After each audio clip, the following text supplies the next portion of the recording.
Heroine Samantha, దర్శకుడు రాజ్ నిడుమోర్ వీరిద్దరూ గత కొంతకాలంగా ప్రేమాయణం కొనసాగిస్తున్నట్లుగా, రిలేషన్లో ఉన్నట్లుగా పెద్ద ఎత్తున వార్తలు వచ్చాయి. ఆ వార్తలకి బలం చేకూరుస్తూ ఇప్పుడు సమాంత రాజ్ని హక్ చేసుకున్న ఒక ఫోటోని ఆవిడ సోషల్ మీడియాలో అప్లోడ్ చేయడం, ఆ సోషల్ మీడియాలో అప్లోడ్ చేసినటువంటి ఫోటో ఇప్పుడు చక్కర్లు కొట్టడం, ఇవన్నీ చూస్తూ ఉన్నాం. ఇంతకీ రెండో వివాహం గురించి సమాంత క్లారిటీ ఇచ్చినట్లా లేదా అనేది మనం తెలుసుకునేటువంటి ప్రయత్నం చేద్దాం. ప్రస్తుతం మనతో పాటున్నారు ప్రముఖ రాజకీయ విశ్లేషకులు, ప్రముఖ సీనియర్ జర్నలిస్ట్ దుర్గా వడ్లమణి గారు. వారితో మాట్లాడదాం. మేడం నమస్తే. నమస్తే అండి. రాజ్ నిడుమోరు అలాగే సమాంత వివాహం చేసుకోబోతున్నారని, వీరిద్దరూ గత కొంతకాలంగా ప్రేమాయణం కొనసాగిస్తున్నారని, రిలేషన్షిప్లో ఉన్నారు అనేటువంటి వార్తలు వస్తూ ఉన్నాయి. ఆ వార్తలకి బలం చేకూర్చేలాగే ఇప్పుడు సమాంత రాజ్తో కలిసి తీసుకున్నటువంటి ఒక ఫోటో, అందులో సమాంత రాజ్ని హక్ చేసుకుంది. ఆ ఫోటో ఇప్పుడు సోషల్ మీడియాలో వైరల్ అవుతూ ఉంది.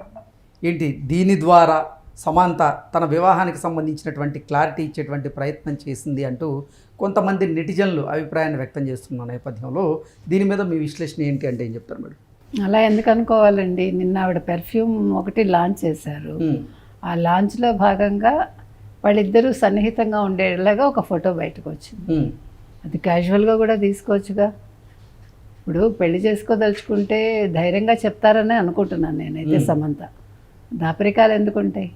ఇప్పుడు తనకి ఏ అడ్డంకి లేదు. పోనీ ఏమైనా తప్పు చేస్తుంటే అనుకోవాలి. కాకపోతే అతని వైపు నుంచి క్లారిటీ రావాలేమో మనకు తెలియదు. అంటే అతను డైవోర్స్ తీసుకున్నారా లేదా అనే దగ్గర ఆగిందేమో, అది కూడా మనకు తెలియదు. అంటే చిత్రసీమలో పార్టీలు జరగడం, ఆ పార్టీల్లో భాగంగా హీరోయిన్స్ దర్శకులతో సన్నిహితంగా ఉండడం, అంటే ఫ్రెండ్షిప్గా ఉండడం, ఇవన్నీ మనం కామన్ చూస్తూ ఉన్నాం. అయితే సమాంత నిన్న రాజ్ని హక్ చేసుకున్నటువంటి ఫోటో సోషల్ మీడియాలో పెట్టడం, ఆ తర్వాత ఇది వివాహానికి సంబంధించినటువంటి క్లారిటీ అంటూ కొంతమంది వారి అభిప్రాయాలను వ్యక్తం చేయడం, దీన్ని ఎలా చూడాలంటారు? ఏంటి, ఇప్పుడు ఒక ఫోటో రాగానే రకరకాల గాసిప్స్ వస్తాయి, అవన్నీ మామూలే. మీరే ఇందాక అన్నారు డైరెక్టర్స్తో, అంటే మీకు ఎక్కువ ఇది బాలీవుడ్ కల్చర్ యాక్చువల్లీ. ఒకప్పుడు మనకి టాలీవుడ్ లేకపోతే సౌత్లో కొంచెం ఈ కల్చర్ తక్కువ. హక్ చేసుకోవడాలు ఇవంతా, నమస్కారం పెట్టడం, తర్వాత షేక్ హ్యాండ్ వరకు వచ్చి ఇప్పుడు హక్ చేసుకోవడం అనే కల్చరు డెఫినెట్గా మనకి బాలీవుడ్ నుంచే వచ్చింది. ఓకే.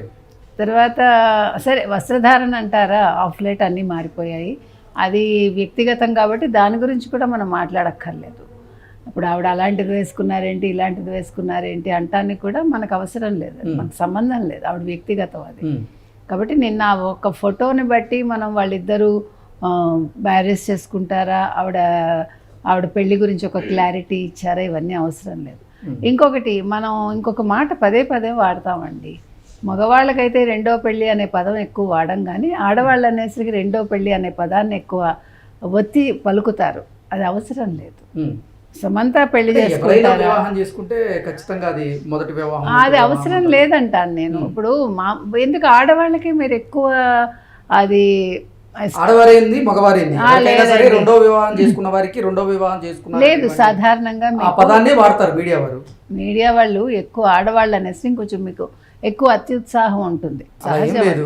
మీరు కాదు నేను అన్నది, ఇన్ జనరల్ ఐఎమ్ సెయింగ్ అది అవసరం లేదంటున్నా. సమంత పెళ్లి చేసుకుంటారా చేసుకోరా అంతవరకే ఉండాలి. రెండో పెళ్ళ మూడో పెళ్ళ ఇజ్ ఇట్ మనకు అది అవసరమా? అది నేను అనేది. అంటే సాధారణంగా దాని మీద ఎక్కువ స్ట్రెస్ ఉంటుంది అంటున్నా. ఇప్పుడు జరిగిపోయిన దాని గురించి పదే పదే ఎందుకు ప్రస్తావించాలి? నేను చెప్పేది అది. ఇప్పుడు ఒకటి వద్దనుకున్నారు, కొంతమందికి అది నైట్ మేర్ కావచ్చు, కొంతమందికి చాలా బాగా ఉండట్లేదు. తప్పు పట్టడం కాదండి, మీరు ఒక నిమిషం వినండి. అది సైకలాజికల్గా ఇబ్బంది పెడుతుంది కొంతమందికి, అది మంచిది కాదు. అది సైకలాజికల్గా అది చాలా డిస్టర్బ్ చేస్తుంది, డెఫినెట్గా డిస్టర్బ్ చేస్తుంది. అవసరమే ఉంది. ఇప్పుడు అతను ఇంకో పెళ్లి చేసేసుకుని హ్యాపీగా ఉన్నాడు నాగ చైతన్య, ఇంకెందుకు మనకి రెండో పెళ్ళ? సమంత రాజ్ నిడుమోరు పెళ్లి చేసుకుంటారా లేదా అంతవరకే చూడండి. నేను సమంత విషయంలోనే ప్రస్తావించట్లేదు, ఏ ఆడవాళ్ళ విషయంలోనైనా దయచేసి ఎక్కువ స్ట్రెస్ చేయకండి అని చెప్తున్నా. ఎందుకంటే అది చాలా ఇబ్బంది పెడుతుందండి. మగవాళ్ళని మీరు ఎక్కువ పట్టించుకోరు. ఇప్పుడు ఇంకా కొంచెం ఇప్పుడు మనం బెటర్ అయ్యామేమో కొద్దిగా, కానీ గతంలో చాలా ఘోరంగా ఉండేది, మీకు తెలియదు. సరే ఏది ఏమైనా ఆవిడ ఫ్యామిలీ మ్యాన్ చేశారు, సిటాడెల్ కూడా చేశారు, అతను family man 2. So family friends సహకారంతో నేను ఎలా ఉండాలో నేర్చుకుంటున్నాను, అంటే అడుగులు వేస్తున్నాను నేను. సో ఇప్పుడు తను ఒక కాన్ఫిడెన్స్ తెచ్చుకున్నాను అన్నట్టుగా ఆవిడ చెప్తున్నారు. ఎందుకంటే ఆవిడ ఒక మయోసైటిస్ అని ఒక వ్యాధి బారిన పడ్డారు. దాని నుంచి కొద్దిగా బయటకు వచ్చారు, పూర్తిగా తగ్గినట్టుంది, మనకు తెలియదు అది. సో ఇప్పుడు షీఈ్ హ్యాపీ, అంటే హ్యాపీ మూడ్లో ఉన్నారు. తర్వాత నా పేరే బంగారం ఒక సినిమా తనే స్వీయ ఇదిలో చేస్తున్నారు. తర్వాత ఇప్పుడు ఒక పెర్ఫ్యూమ్ తనే లాంచ్ చేస్తున్నారు. నేను అనేది శుభం అనే సినిమాకి ప్రొడ్యూస్ చేశారు. దర్శక పర్యవేక్షణ ఈయన చేసినట్టున్నారు, ఎవరు రాజు నిడుమూరు. ఏది ఏమైనా వాళ్ళు కలిసి అడుగులు వేస్తున్నారు. ఈ అడుగులు అది ఒక బంధంగా మారుతుందా, లేదు ఒక డైరెక్టర్, ఒక నటి, ఒక నిర్మాత అనే చోట ఆగిపోతుందా అనేది వేచి చూడాలి. అంటే వారిద్దరి బంధం నిజంగా మీరు చెప్పినట్లుగా మూడు ముళ్ళ బంధంగా మారేటువంటి అవకాశం కనుక ఉంటే దాన్ని తప్పుపడుతూ కొంతమంది నెటిజన్లు అయితే ప్రశ్నిస్తూ ఉన్నారు. మొదటి వారికి మీరు అసలు డివోర్స్ ఇవ్వకుండా ఇప్పుడు సమంత గారితో క్లోజ్గా వ్యవహరించడం ఏంటి అంటూ కొంతమంది ప్రశ్నిస్తున్నారు. దాని గురించి నేను మిమ్మల్ని అడుగుతున్నాను. అది తప్పు, అదే చెప్తున్నానండి. ఇప్పుడు యాక్చువల్గా అది తప్పే కావచ్చు, కానీ మనం ఎవరం ప్రశ్నించడానికి అంటున్నా. ఇప్పుడు రాజు నిడుమూరుని మనం ఎవరం ప్రశ్నించడానికి, హీ హ్యాస్ టు థింక్. అతను ఒక ఎవరినైనా ప్రశ్నిస్తుంది కదండి.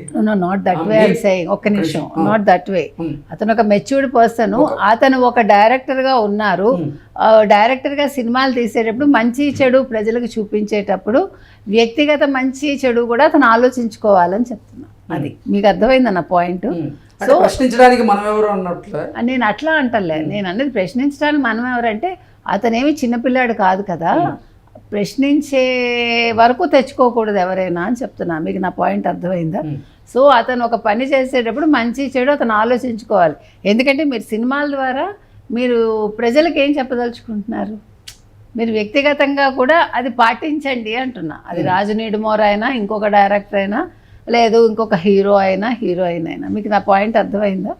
మనం ఎవరు అంటే మనం అంత ప్రశ్నించక్కర్లే, ప్రశ్నించే స్థాయికి వాళ్ళు రావక్కర్లేదు అంటున్నా. So they have to correct themselves.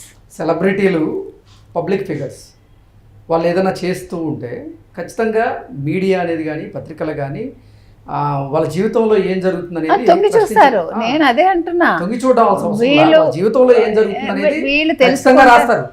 తప్పడానికి లేదు కదా, అది తప్పు కాదు. నేను అన్నది మీకు నా పాయింట్ అర్థం కాల. మనమెవరు ఇన్ ద సెన్స్ మనమెవరు అనే దానికి అర్థం ఏంటంటే అసలు మనం అడిగేదాకా తెచ్చుకోకూడదు అనేది నా పాయింట్. మీకు అర్థమైందా? బికాజ్ అతను ఒక డైరెక్టర్, అతను ఒక నటుడు కాదు.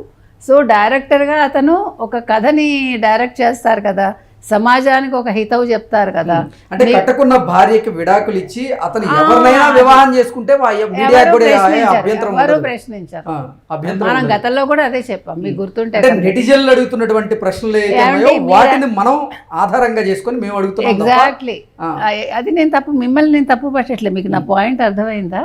ఇప్పుడు మీరు కూడా మీకోసం అడగరు, ఎందుకంటే ఇలాంటివి చూసేదానికి, వినేదానికి, లేదా చదివేదానికి ప్రేక్షకులు చాలా ఇంట్రెస్ట్ చూపిస్తారు డెఫినెట్గా. ఎందుకంటే సమంతను అభిమానించే వాళ్ళు చాలామంది ఉంటారు, ఆవిడ సెటిల్ అయితే బాగుంటుందని అనుకునే వాళ్ళు ఉంటారు. అది సహజం కదండి. ఇప్పుడు మీరు ఒక వ్యక్తిని ఇష్టపడ్డప్పుడు ఆ అమ్మాయి కానీ అబ్బాయి కానీ లైఫ్లో మంచిగా సెటిల్ అయితే బాగుంటుంది అనే ఒక ఆలోచనలో ఆవిడ అభిమానులు లేదా ఆయన అభిమానులు ఉంటారు. కాబట్టి రాజు నిడుమూరు అనే వ్యక్తి వ్యక్తిగతంగా అంటే దాన్ని పెద్దది చేసుకోకుండా హీ హ్యాస్ టు డిసైడ్, అది ఆ బంధం వద్దా, ఈ బంధం కావాలా అనేది అతను తేల్చుకోవాలి అని మనం చెప్తాం.